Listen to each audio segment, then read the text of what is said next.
사랑하는 성도 여러분, 안녕하십니까? 오늘은 7월 8일 금요일 새벽 이슬과 같은 주의 말씀을 사모하며 나오신 모든 분들을 주님의 이름으로 사랑하고 축복합니다. 우리가 오늘 같이 상고할 말씀은 어제에 이어서 요한복음 제17장 1절부터 5절까지인데요. 제가 받들어 읽도록 하겠습니다. 예수께서 이 말씀을 하시고 눈을 들어 하늘을 우러러 이르시되 아버지여, 때가 이르렀사오니 아들을 영화롭게 하사 아들로 아버지를 영화롭게 하게 하옵소서. 아버지께서 아들에게 주신 모든 사람에게 영생을 주게 하시려고 만민을 다스리는 권세를 아들에게 주셨음이로소이다. 영생은 곧 유일하신 참 하나님과 그가 보내신 자 예수 그리스도를 아는 것이니이다.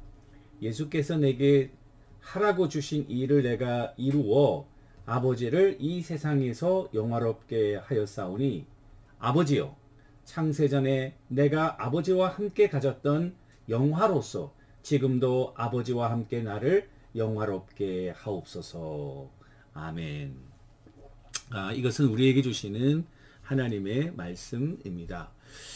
오늘 이 요한복음 17장은 예수님의 기도입니다. 물론 우리가 예수님의 기도 그러면 주기도를 생각하게 되죠. 마태복음 6장 산상보훈에 있는 주기도문은 사실 예수님의 실질적인 기도는 아니었습니다. 제자들에게 이렇게 기도하라고 기도하는 법을 가르쳐 주신 것이거든요.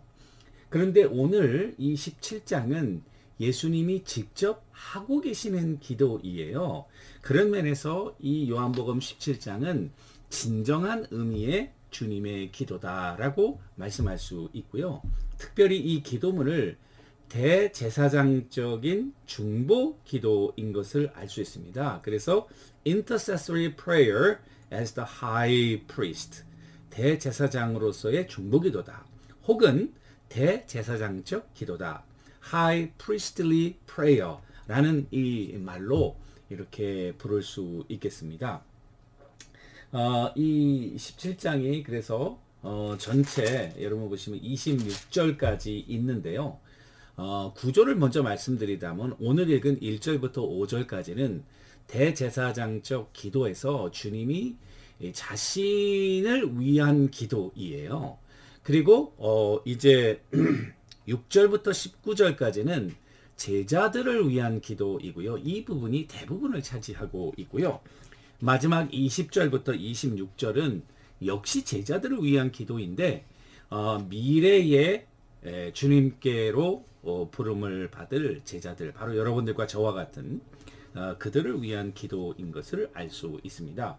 오늘은 이 대제사장적 기도의 첫 시간이기 때문에 이 요한복음 17장의 배경을 살펴보면 이 요한복음 13장부터 17장까지 이게 예수님의 최후의 만찬에서 하신 말씀이에요. 그러니까 그리고 요한복음 18장에 보면 예수님이 가룟 유다를 팔고 있거든요. 따라서 이 말씀은 십자가에 달려 돌아가시기 바로 전날 제자들에게 주신 말씀이다 라고 이해할 수 있겠습니다. 요한복음 13장서부터 17장까지 굉장히 긴 말씀인데요. 그 말씀을 마지막 제자들에게 하루 전날에 이렇게 하신 말씀, 포도나무의 비유, 또 성령에 관한 말씀, 그런 아주 귀중한 말씀, 오늘 이 대제사장적 기도, 굉장히 중요한 말씀들을 이렇게 하루 전에 하셨고요. 장소적인 배경은 최후의 만찬이 벌어지고 있는 장소니까 마가복음 14장 15절에 보면은 예루살렘의 큰 다락방이라 이렇게 말하고 있습니다. 그래서 만찬 후에 14장 31절에 보시면 일어나라 여기를 떠나자 하시니라. 그 후에 18장 1절을 보니까 예수께서 이 말씀을 하시고 제자들과 함께 기드론 시내 건너편으로 가시니 그곳에 동산이 있는데 제자들과 함께 들어가시니라. 그래서 이 요한복음 15장에서 17절까지는 다락방을 떠나서 그리고 겟세마네 동산 전 그 사이에 어느 부분에서 하신 말씀이다 라고 이해할 수 있겠습니다. 제가 여러분들께 한번 질문 드려볼게요. 만일 여러분들이 그런 일은 없겠지만 우리의 일생이 딱 하루 더 살 수 있고 내일은 우리가 하나님께로 간다. 그런 그 임종의 순간이 되었을 때에 여러분들은 사랑하는 가족들과 어떻게 시간을 보내겠습니까? 하루 딱 주어졌다. 여러분들의 일생에서. 그게 제가 가만히 생각해 보니까 저도 만약에 내가 그 마지막으로 이제 오늘 하루만 살고 내일은 하나님께로 가야 된다. 그런 시간이 된다면 정말 오늘 우리 가족들 다 한번 불러가지고 한 모여서 야, 우리 맛있게 식사를 하자. 그래서 반찬을 준비하고 이렇게 맛있게 식사를 하고 식사한 다음에는 이제 커피를 마시면서 내가 정말 그 우리 아이들에게 해주고 싶은 이야기, 나의 정말 인생의 어떻게 보면은 신앙의 여정의 그런 엑기스들, 우리 자녀들이 꼭 알았으면 좋겠던 거, 또 그렇게 되기를 바라는 이런 것들을 좀 이야기하고, 그리고 맨 마지막 그거 다 끝나면 함께 기도하는 그런 시간을 가질 것 같아요. 아마 여러분들도 비슷하지 않을까 싶습니다. 조금씩 다르겠지만. 그런데 오늘 예수님께서 하신 일은 바로 그거예요. 최후의 만찬에서 제자들과 함께 이렇게 식사하시고, 그리고 그들에게 말씀으로 강론하시고, 그리고 마지막으로 기도하고 있었다는 사실입니다. 그래서 템플이라고 하는 사람은 이 말씀은 아마도 사복음서 중 가장 거룩한 말씀이다. Perhaps the most sacred passage in the four Gospels. 이렇게 표현을 했고요. 종교개혁을 완성한 존 칼빈은 예수님은 이러한 기도를 말씀을 가르치는 선생들에게 본을 보여주시기 위해 그렇게 하셨다. 그래서 말씀을 가르치신 다음에 기도하셨잖아요. 그러니까 말씀과 기도가 늘 같이 가야 된다. 기도가 없는 말씀, 말씀이 없는 기도, 이게 아니고 말씀과 기도는 이게 마치 오른손과 왼손처럼 함께 가야 한다는 사실을 보여주기 위해서 이렇게 요한복음 15장에서 말씀을 하시고, 그리고 이제 16장에서 말씀하시고 17장에서는 기도하신 것이다. 기도와 말씀의 병행의 중요성을 가르쳐 주시기 위해서 그렇게 했다. 이렇게 했습니다. 오늘 이 기도는 본인을 위한 기도인데요. 예수님의 첫 마디는 여기 보니까 아버지로 시작하고 있습니다. 여러분 인식하셨는지 모르겠는데요. 1절에도 보니까 아버지요 때가 이르렀사오니 아들을 영화롭게 하사 아들로 아버지를, 1절에 아버지라는 말이 2번 나오고 있고요. 2절 아버지께서 아들에게 주신 것도 3번째 나오고 있고, 그리고 4절 아버지께서 내게 하라고 주신 일을 내가 이루러 아버지를 영화롭게 하였사오니 2번이나 나오고, 5절 아버지여 창세전에 내가 아버지께 가졌던, 5절에는 3번. 그러니까 5절의 말씀인데요. 이 아버지라는 말이 8번 나오고 있다고요. 그 말은 아버지라는 말을 입에 달고 기도를 하셨던 것을 알 수 있습니다. 여러분들과 제가 기도할 때 아버지 주여 이런 말을 하잖아요. 근데 이게 당연하고 뭐 이상하냐, 이게 무슨 뭐 특별한가 생각하지만, 그러나 구약 시대나 또 예수님이 살았던 1세기 그레코 로마 워드 유대교에서 하나님의 여러 이름들이 있거든요. 엘로힘, 엘샤다이, 또 뭐 아도나이, 또 많은 이름들이 있는데, 이 엘이라고 하는 하나님이라고 하는 하나님의 여러 이름 중에서 1세기 유대교에서 하나님을 아버지라고 부르면서 기도한 적은 한 군데도 찾아볼 수 없습니다. 저는 못 찾았어요. 여러분들 찾았으면 좀 알려주세요. 그러니까 이 아버지라는 개념, 하나님을 거룩하신 창조주로 생각했지, 아버지라고 하는 것은 굉장히 퍼스널하고, 그리고 굉장히 인간적인 차원에서 하나님을 아버지라 부른다는 것은 우리 인간적인 차원에서 전능하신 하나님을 인간으로 끌어내리는 그런 일도 되지만은, 다른 이야기하면 우리가 하나님처럼 높아지는 그런 의미도 된다고요. 하나님과 아버지와 우리가 같은 그런 혈육지간이니까요. 그래서 이 예수님께서 유대인들은 그렇게 하나님을 아버지라고 부르질 않았어요. 요한복음 10장에서 아버지와 나는 하나이다 그랬을 때에 유대인들이 예수님을 돌로 치려고 했다고.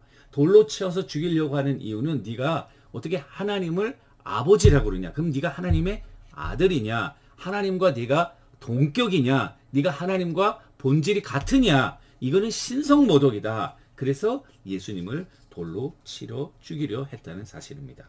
근데 놀라운 사실은 이 요한복음에만 예수님께서 기도하실 때에 하나님을 아버지로 부른 것이 아니라 이 기도하는 장면들이 복음서에 여러 번 나와요. 예수님께서 그 기도하는 장면 중 21번이 나오는데요.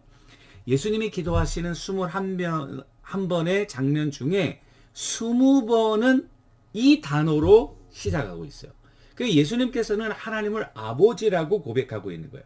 이게 헬라 말로는 파테르라는 말이지만 히브리 말로는 아바라는 말이고, 아바라는 말은 아빠, 우리말의 아빠라는 말과 똑같은 굉장히 친근하고 그리고 인포멀한 그런 용어였던 것을 알 수 있습니다. 한 걸음 더 나아가면 예수님은 마가복음 6장에서 주기도문을 가르쳐 주시면서 제자들에게 너희는 이렇게 기도하라 그러면서 하늘에 계신 우리 아버지시여, Our Father who is in heaven, 이렇게 바테아르 헤몬 호엔 토이스 우라누스 이렇게 이야기를 하고 있다고요.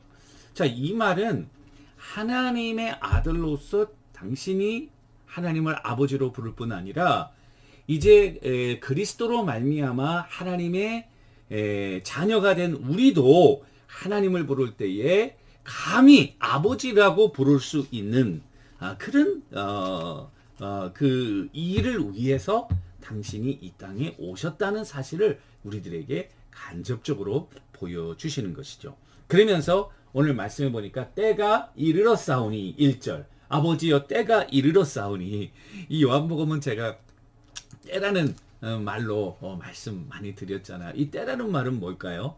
호라라고 하는 아오라고 하는 말이지만 누가 요한복음 2장의 그 첫 번째 기적의 물로 포도주를 만드는 가나의 기적에서 보면은 주님께서 때가 이르지 않았다 어머니에게 그렇게 말씀.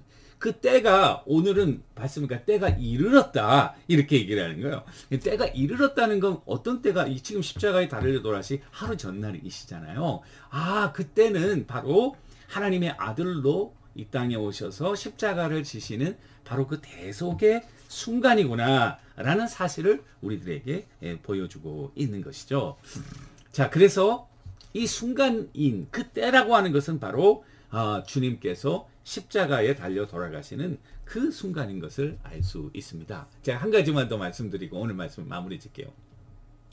그런데 주님께서는 이 때를 이르렀다고 하시면서 아들을 영화롭게 하시고 아들로 아버지를 영화롭게, 아들이 영화롭게 됨으로 아버지를 영화롭게 해달라는 거예요. 근데 지금 질문이 있잖아요. 주님께서는 십자가에 달려 돌아가시는데 비참하고 정말 사람들이 어떻게 하면 피할 수 있을까? 그런 인생의 가장 고통스럽고 힘든 순간인데 주님은 그것을 영화롭다고 표현하시는 거예요. 내가 영화롭게 된 십자가에 돌아가는 것은 치욕이다 이렇게 말씀하셔도 되는데 이게 영화롭게 된다는 말씀을 하시는 거예요. 왜 그럴까요? 이것은 주님의 십자가는 단순히 죽음으로 만약에 끝난다면 그것은 비참한 것이겠죠. 그런데 주님의 십자가의 대속은 자기의 죄로 죽는 것이 아니라 하나님의 뜻을 순종해서 죄 많은 우리들의 죄를 대속하는 대속의 죄잖아요. 그 대속의 죄를 통해서 하나님의 자녀들을 구원하시고 하나님의 자녀들을 구원하심으로 하나님이 원래 창조하셨던 인간을 향한 원래 의도를 회복하시니까 그게 하나님의 영광을 드러내는 거예요. 자기가 부활하죠. 그 다음에 승천하시죠. 그러니까 죽음 이후에 있을 그런 하나님의 영광스러운 일들을 생각할 때에 이 십자가 사건은 단순히 치욕이 아니라 영화롭게 되는 것이다. 이렇게 이야기를 하는 것입니다. 그러면서 이 영화롭게 해달라고 하는 예수님의 기도가 구체적인 두 가지 방법으로 성취되는데, 그것은 우리 내일 같이 더 시간이 되었기 때문에 상고하도록 그렇게 하겠습니다. 기도하겠습니다. 하나님 아버지, 주님께서는 이 땅에 오셔서 하나님을 아버지라 부르시면서 십자가의 사건을 통하여 아들을 영화롭게 함으로 아버지를 영화롭게 해달라는 참 너무나도 엄청난 그와 같은 희생의 사역을 보면서 아버지께 기도했던 것을 생각할 때에 우리도 정말 이 은혜를 깊이 묵상하면서 하나님과의 깊은 관계 속에서 이 그리스도의 대속을 감사하고 감격하며 삶의 현장에서 하나님의 영광을 올려드리는 우리 모두가 되게 하옵소서. 예수님의 이름으로 간절히 기도 올리옵나이다. 아멘. 오늘도 주님과 동행하시는 여러분들과 제가 되기를 주님의 이름으로 축원합니다. 감사합니다.